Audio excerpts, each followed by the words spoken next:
یہاں سے بھاگ کے وہاں چلے گئے بیماری کا بہانہ کر کے. اب وہاں سے یہ اس طرح کے خطابات کر رہے ہیں جو اینٹی اسٹیبلشمنٹ اینٹی پاکستان میں تو سمجھتی ہوں.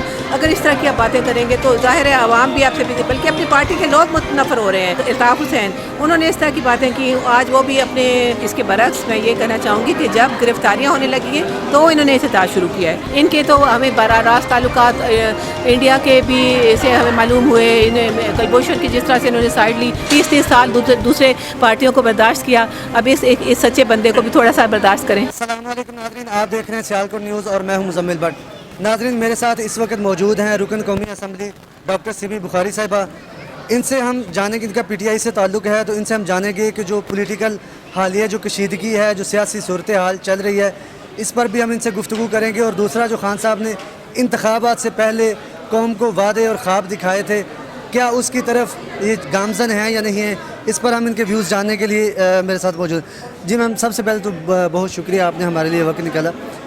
کیا کہنا چاہیں کہ جو حالیہ کشیدگی ہے, احتجاجی ریلیاں بھی ہو رہی ہیں اور تقریر پہ تقریر اور جو ہے ٹف ٹائم دینے جا رہی ہیں اپوزیشن, کیا کہنا چاہیں گے؟ بسم اللہ الرحمن الرحیم. دیکھیں جی, یہ ہر جمہوری حکومت میں حق ہوتا ہے, ہر پولیٹیکل پارٹی کا, ہر انسان کا حق ہوتا ہے کہ وہ احتجاج کرے. حکومت کی کسی بھی پالیسی کے اگر وہ خلاف ہیں تو وہ احتجاج کریں. تو ہمیں اس کا کوئی ڈر خوف نہیں, کیونکہ پی ٹی آئی تو سب سے زیادہ اس پہ بلیو کرتی ہے. ہم نے سب سے زیادہ دھرنے احتجاج جو ہم نے کیے, میرے خیال میں ہسٹری میں کسی نے نہیں کیے ہوں گے. تو اگر یہ لوگ واقعی حق اور سچ پہ سمجھتے ہیں اپنے آپ کو, تو وہ ہم ان کے ساتھ نکلے گی اور احتجاج کریں. لیکن اگر ان کو پورا امن رہنا ہوگا, اگر انہوں نے کوئی غلط قسم کی حرکات کی تو پھر ہم لوگ ان کا کوئی ایکشن لیں گے. ادروائز ہمیں کوئی مسئلہ نہیں, کوئی فرق نہیں پڑتا, آپ آئیں, آپ کا رائٹ ہے. اور لیکن جو باتیں یہ کر رہے ہیں, جو ادھر بیٹھے ہمارے لیڈر ہیں جو یہاں سے بھاگ کے وہاں چلے گئے بیماری کا بہانہ کر کے, اب وہاں سے یہ اس طرح کے خطابات کر رہے ہیں جو اینٹی اسٹیبلشمنٹ اینٹی پاکستان میں تو سمجھتی ہوں. اگر اس طرح کی آپ باتیں کریں گے تو ظاہر ہے عوام بھی آپ سے بلکہ اپنی پارٹی کے لوگ متنفر ہو رہے ہیں, وہ ان کو برداشت نہیں کر پائیں گے. پہلے ہمارے ایک رہنما ہوتے تھے ایم کیو ایم کے, انہوں نے اس طرح کی الطاف حسین انہوں نے اس طرح کی باتیں کی, آج وہ بھی اپنے ایگزائل کی زندگی گزار رہے ہیں. تو میں سمجھتی ہوں کہ نواز شریف کی جو پارٹی ہے, مسلم لیگ نون ہے یا شہباز شریف کی جو بھی لوگ بھی ہیں, ان کو یہ سمجھنا چاہیے کہ پاکستان کے عوام اب کیا چاہتے ہیں. وہ جان چکے ہیں, وہ بڑے اس وقت ان کو باشعور ہو چکے ہیں. عمران خان نے 22 سال میں ان کو یہ تو سکھا دیا ہے کہ آپ نے سچ اور حق کا ساتھ دینا ہے. اگر آپ کو سچ لگتا ہے تو آپ احتجاج میں نکلیں, تو ہمیں اس کا کوئی اللہ کا مہربانی. اگر فرق نہیں پڑتا, ان کی تقاریر پہ پابندی دکھانے پہ لگ چکی ہے. اس کے علاوہ جو گرفتاریاں بھی کی جا رہی ہیں, وہ یہ کہہ رہے ہیں کہ اپوزیشن کہ یہ گرفتاریاں اسی احتجاج کے ڈر سے, شہباز شریف صاحب کو بھی گرفتار کر لیا گیا. ایک تو انہوں نے شین لیگ نہیں بنائی اس وجہ سے, اور دوسرا احتجاج سے اے پی سی کے فیصلوں سے. دیکھیں جی, یہ تو نیب انہی کی بنائی بھی ہے. ہمارے زمانے میں نیب جو ہے وہ ہم نے کوئی اس میں انفلوئنس نہیں ہے, ہمارا کوئی بھی اثر نہیں ہے اس کے اوپر. اور یہ اس کا اصل میں یہ اس کے برعکس میں یہ کہنا چاہوں گی کہ جب گرفتاریاں ہونے لگی ہیں تو انہوں نے احتجاج شروع کیا ہے. یہ اس کی الٹ ہے, یہ نہیں کہ احتجاج وہ اس لیے کر رہے ہیں اور اسی گرفتاریاں ہم اس لیے کر رہے ہیں کہ احتجاج کا خطرہ ہے, ایسی کوئی بات نہیں. اصل میں نیب کو سپریم کورٹ کا آرڈر ہے کہ 3 مہینوں میں اپنے کیس نپٹائیں. تو نیب نے جب کام شروع کیا تو ظاہر ہے پھر ان کے نام آ گئے ہیں, اور ان کے باقاعدہ ٹی ٹیز کے اور ریڑھی والے چھابڑی والوں کے نکل رہے نام. تو نیب اس لیے ان کو پکڑ رہی ہے. ہم نے اس میں کوئی ہاتھ نہیں ہمارا ان کی گرفتاریوں میں, اور ہمیں احتجاج کا ان کو برا حق ہے, وہ بالکل کریں, ہمیں کوئی. جی دیکھیے, وہ جب بہت سارا جس طرح الطاف حسین کی تقاریر پہ وہ بہت اشتعال انگیز تقاریر کرتے تھے, وہ بھی جی جی عوام کے ووٹ ہیں جی. لیکن یہی دیکھیں, ہمیں چھوٹے موٹے ہم نہیں چاہتے کہ مزید ہمارا ملک اشتعال انگیزی کی طرف جائے. بڑی مشکلوں سے دہشت گردی بھی ہم سے باہر نکلے ہیں, اس پہ قابو پانے کی کوشش کر رہے ہیں. ان کے تو ہمیں براہ راست تعلقات انڈیا کے بھی سے ہمیں معلوم ہوئے.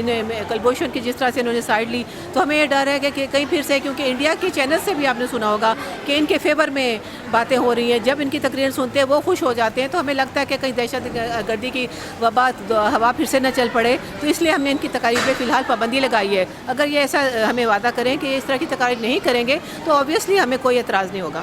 تو آپ نہیں سمجھتے کہ یہ جو کرپشن کارڈ کے حوالے سے تو چلو ٹھیک تھا, اب جو غداری کارڈ چل نکلا ہے پی ٹی آئی کی طرف سے بھی اور دوسری طرف سے بھی کیے جا رہے ہیں ریلیشنز نکالنے کے, آپ نہیں سمجھ کہ یہ بہت خطرناک ہے ملک کے لیے, عوام کے لیے؟ جی کہ ہمارے پرائم منسٹر نے کل پرسوں اسپیچ میں کہا کہ نواز شریف بہت خطرناک کھیل کھیل رہے ہیں, اور واقعی یہ سچ ہے. پہلے ڈان لیگس ہوئیں, تب بھی انہوں نے جو ہے نا آرمی کے خلاف انہوں نے الزامات لگائے، لیکن آرمی نے اس وقت درگزر کیا. لیکن اب بات بہت حد سے نکل چکی ہے. یہ بہت اس طرح کے بیانات دے رہے ہیں جس پہ انڈین میڈیا خوش ہو رہا ہے.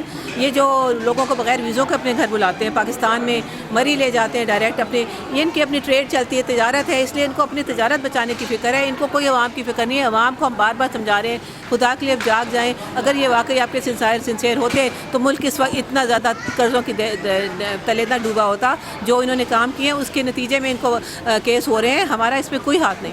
وہ تو کہہ رہے ہیں کہ ہم ڈوبتی معیشت کی وجہ سے باہر نکل رہے ہیں، جو مہنگائی بڑھ رہی ہے، لوگ جو عام آدمی ہے وہ شدید مشکل میں، اس وجہ سے ہم نکل رہے ہیں. دیکھیں جی، افسوس کی بات ہے، آپ نے ملک کو اس حال میں لائے اور آپ ہی کہہ رہے ہیں کہ جب ملک ڈوب گیا تو آپ چلے گئے. آپ ساتھ کھڑے رہتے نا، آپ کیوں چلے گئے؟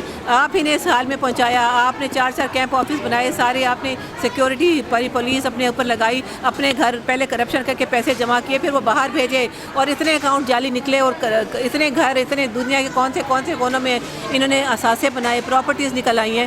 تو یہ ملک تو دیوالیہ ہونا تھا. انفلیشن ریٹ تو ابھی بڑھ رہا ہے، جس طرح GDP ہے وہ بھی ابھی مائنس، ان کے وقت تو پلس میں تھی 5. دیکھیں جی، انہوں نے جعلی طور پہ، مصنوعی طور پہ آرٹیفیشلی ڈالر کو سٹیبل رکھا تھا. انہوں نے آرٹیفیشلی ڈالر مارکیٹ میں رکھ کے سٹیبل کر کے رکھا ہوا تھا. اب جب ہم اس کو اصل قیمت پہ لے کر آئے ہیں، ڈالر ایک دم سے اتنا اوپر گیا، ہماری روپیے کی ویلیو کم ہو گئی ہے، تو اس کی وجہ سے مہنگائی ہوئی ہے. لیکن یہ وقتی طور پہ ہے. اب ہم نے نئے پروسیس شروع کرے ہیں، نئے پروجیکٹ شروع کر رہے ہیں، روزگاری کی طرف لوگوں کے کوشش کر رہے ہیں. ہمارے بجلی، انہوں نے مہنگی ترین بجلی بنائی، مہنگی ترین گیس کے سودے کیے. یہ ساری چیزیں جو ہیں اس کے اثرات اب نظر آ رہے ہیں. یہ تو چھوڑ کے چلے گئے ہمارے حوالے. انہیں پتا تھا عمران خان آئے گا اور لوگ ان کو سوچیں گے کہ یہ عمران خان کی وجہ سے ہے، لیکن عوام اب اتنی باشعور ہو چکی ہے. یہ 2 سالوں میں ایسا نہیں ہوا ہے. 30 سال کے جو انہوں نے کام کیے تھے ان کے نتیجے کے طور پہ آج ہم پاکستان کو اس حال میں دیکھ رہے ہیں. لیکن انشاءاللہ تعالیٰ ایک واحد امید ان کی کرن ہمارے پاس موجود ہے عمران خان کی صورت میں.